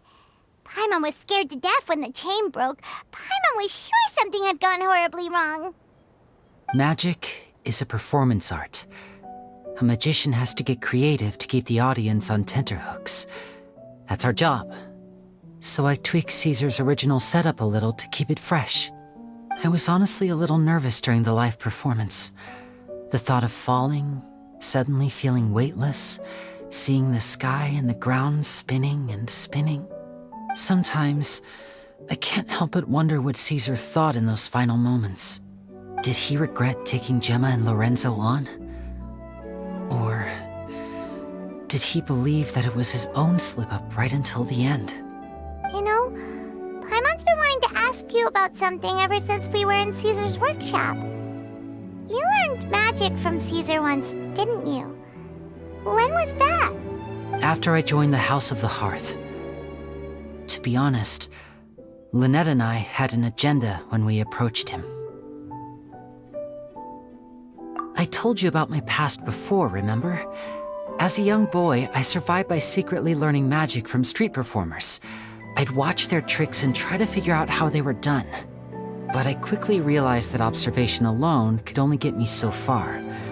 What I saw was the polished final performance, but the rigorous training they put in behind the scenes remained invisible to me. I needed to learn how to improve my sleight of hand, hone my misdirection skills, and make niftier props. We were gifted enough that we'd made some progress by ourselves, but without proper guidance from a professional magician, we quickly plateaued. So that's why you sought Caesar out? Yes, we figured there was no harm in asking, but it took us by surprise that he was so willing to teach us. In all, we only spent 10 short days together, but he was very good to us. By contrast, we hid so many things from him. For instance, when he asked why I wanted to learn magic, I answered, "It's my passion." But in truth, there was already a lot more to the story by then.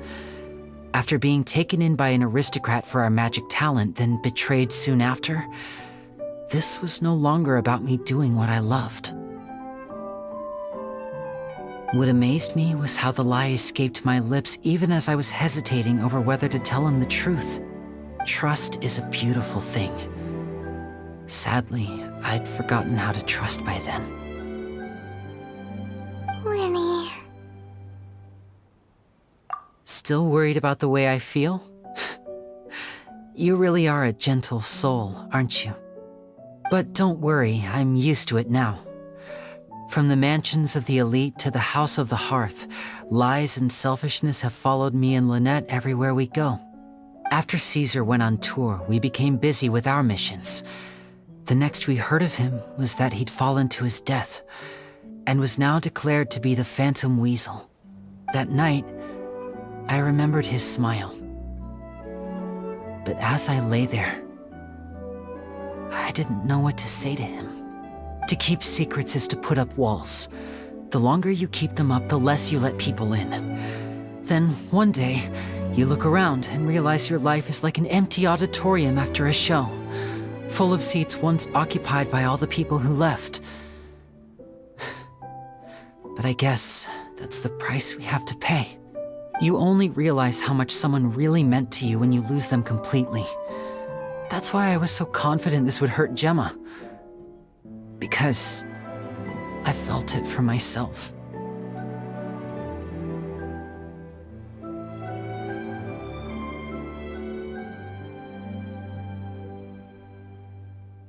Yeah, cheer up, Lyney. We've had to say our fair share of goodbyes during our journey, too. But whatever happens, Paimon always believes in what tomorrow brings. Delicious food, fun toys, and the traveler by my side. Paimon just needs to focus on things like this, and all the unhappy stuff goes right out the window. You know, Traveler, doesn't that kind of make you Paimon's truth? Exactly. It's the same for me and Lynette. We are the truest thing each other has in the world, and nothing can replace that. Life has taken plenty from us, like it did from Gemma. But at least it left us with each other. That's what gave us the strength to get through the darkest days. That's why the darkness never consumed me and why it never will. Maybe we live in the shadows too, but we remember every precious ray of light that shines through. All right, time to lighten this conversation up a little. What did you think of the show tonight? Were you happy with it? It was amazing! Paimon just wishes we hadn't been so distracted with the Gemma situation. We spent most of our time in the opera house just talking and pretty much missed the entire first half of the show. Lyney, could you do just one more trick for us? Whoa, that's a bit of a tall order, I'm afraid. The show's just finished, so my sleeves are decidedly card-free right now. Aw, come on! Surely you can think of something. The Lyney Paimon knows can do anything if he puts his mind to it. Oh, all right then. I'll give it a go, but only because it's you. Watch closely. I have a flower in my hand. You liar! There's nothing in your hand! We ain't going along with this! Huh? My goodness, you're right! But I could have sworn I brought one here with me. Okay, try this. Count down with me. 3, 2, 1. 3, 2, 1! Now, have another look around. Maybe the flowers appeared somewhere else. Really?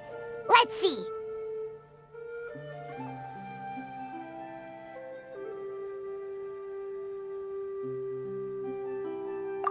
Wow, there it is! Oh, this is a different flower from the last time, right? This one's called, oh yeah, a rainbow rose.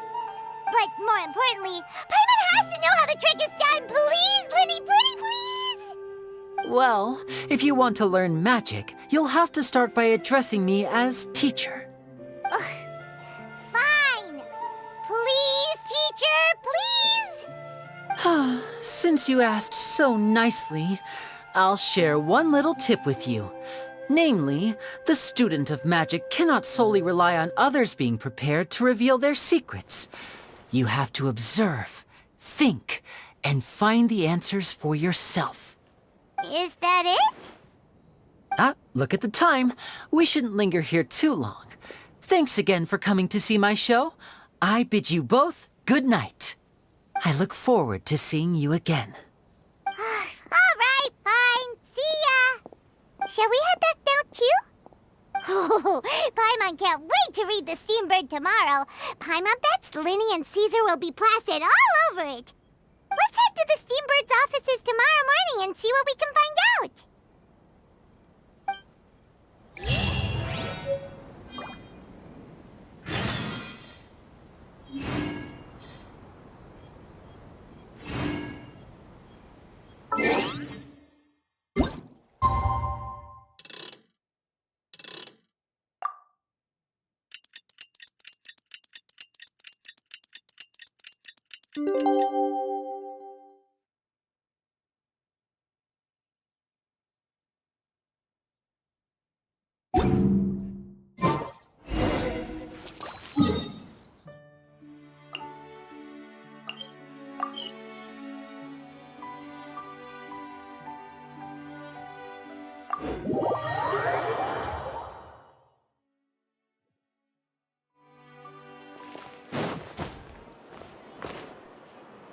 I'm very sorry, Charlotte, but my sister and I are quite busy today.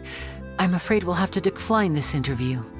Oh, please, Lyney, I'll only take a moment of your time, if you would be so kind. Huh? What's happening here? I spent all night writing my piece about the Phantom Weasel, and it was going to go to print this morning. But just as dawn broke, I suddenly received news that Caesar's fiancée, Gemma, had contacted the guards and confessed to having been the real Phantom Weasel all along. That was quick.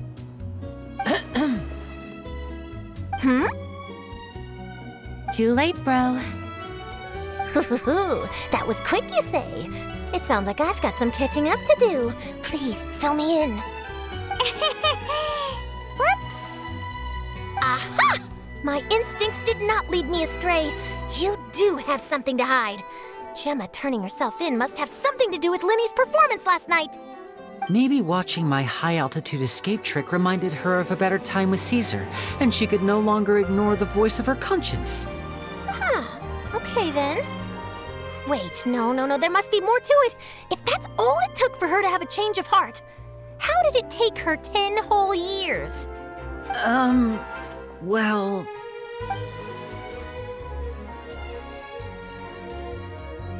Oh, I remember now! You and Gemma were nowhere to be found after the show. What happened between you? Quickfire question! Where did you all go after the show? Oh, we went to the cemetery and Lyney did a private magic trick just for us. Actually, glad you mentioned it, because that reminds Paimon, guess what? Lyney started using rainbow roses in his tricks. What? I don't recall ever having received a rainbow rose from you myself. Is this supposed to mean that they're more important to you than your own sister? No, I just, What now? Oh, did Paimon say something wrong again? This is getting pretty awkward. What do we do, Traveler? Seems like this interview wasn't meant to be. Well, never mind. There's always next time. Forgive my persistence, but when there's explosive news waiting to be found, I can't turn away. The news about Gemma has already made waves, and I'll stop at nothing to get to the bottom of it all. Apparently, one of the things she said to the guards was that her final wish is to see Lorenzo one last time.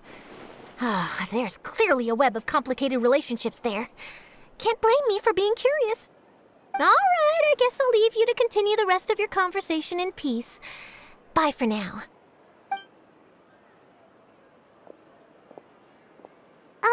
Lynette? didn't mean to. Don't worry, I wasn't angry. I was just trying to distract her. Oh, really? Oh, thank goodness. You scared Paimon there. Phew. You and me both, Paimon. You and me both. At least it did the job, right? Please, take good care of that rainbow rose. I'd be really upset if you lost it.